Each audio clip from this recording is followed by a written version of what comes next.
حج اسلام کے ارکان میں سے 5واں رکن ہے۔ حج اسلام کے عظیم ترین شعائر میں سے ایک اہم شعار ہے۔ حج میں بدنی، قلبی اور مالی ہر قسم کی عبادتیں جمع ہوتی ہیں۔ حج میں بندوں کے لیے عظیم منافع ہیں، جیسے اللہ کی توحید کا اعلان، حجاج کو حاصل ہونے والی مغفرت، مسلمانوں کے مابین اتحاد اور ہم آہنگی، اور اس کے علاوہ بھی بہت ساری حکمتیں اور منافع۔ حج کی فضیلت عظیم ہے اور حج میں بہت زیادہ ثواب ایک حاجی کو ملتا ہے۔ اللہ کے رسول صلی اللہ علیہ وسلم نے فرمایا، من حج للہ فلم یرفث ولم یفسق رجع کیوم ولدتہ امہ، یعنی جس نے اللہ کے لیے حج کیا اور جماع سے بچا رہا اور فسق و فجور سے مکمل طور پر بچتا رہا تو وہ اس دن کی طرح لوٹا جس دن اس کی ماں نے اسے جنا تھا، یعنی وہ ایسے گناہوں سے پاک ہو جائے گا جیسے وہ ابھی فوراً بے گناہ پیدا ہوا ہو۔ سامعین کرام، عمر میں ایک مرتبہ حج کرنا آزاد، بالغ، عاقل اور بدنی و مالی طور پر مستطیع مسلمان پر واجب ہے۔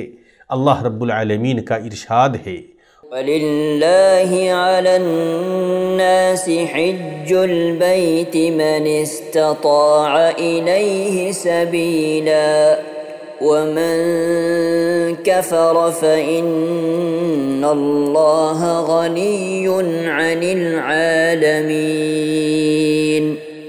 یعنی اللہ تعالیٰ نے ان لوگوں پر جو اس کی طرف راہ پا سکتے ہوں اس گھر کا حج فرض کر دیا ہے، اور جو کوئی کفر کرے تو اللہ تعالیٰ اس سے بلکہ تمام دنیا سے بے پرواہ ہے۔ جس کے پاس اپنی اور جن کی وہ کفالت کرتا ہے ان کی بنیادی ضروریات سے زائد مال نہ ہو تو اس پر حج واجب نہیں ہوگا، نہ ہی اس پر یہ واجب ہے کہ وہ حج کے لیے کسی سے قرض لے۔